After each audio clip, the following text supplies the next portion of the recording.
एक समय की बात है, गौतम बुद्ध एक गांव में धर्म सभा को संबोधित कर रहे थे।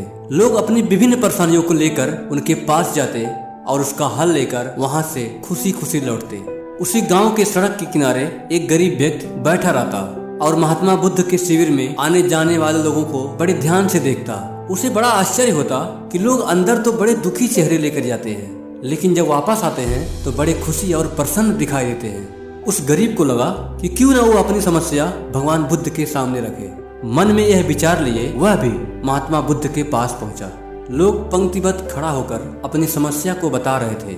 जब उसकी बारी आई तो सबसे पहले महात्मा बुद्ध को प्रणाम किया और फिर कहा, भगवान, इस गांव में लगभग सभी लोग संपन्न और समृद्ध है, फिर मैं ही क्यों गरीब हूँ। इस पर बुद्ध ने मुस्कुराते हुए कहा कि तुम गरीब और निर्धन इसलिए हो क्योंकि तुमने आज तक किसी को कुछ नहीं दिया।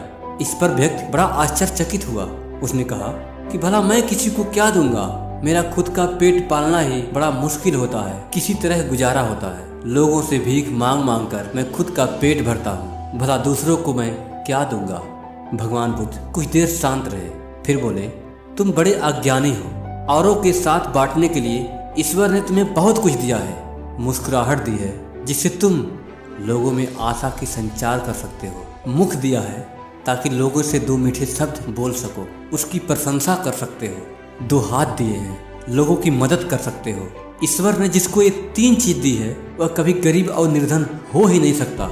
निर्धनता का विचार आदमी के मन में होता, यह एक भ्रम है, इसे निकाल दो और कभी भी मन में निर्धनता का भाव उत्पन्न ना होने दो और जहाँ तक हो सके करना शुरू कर दो।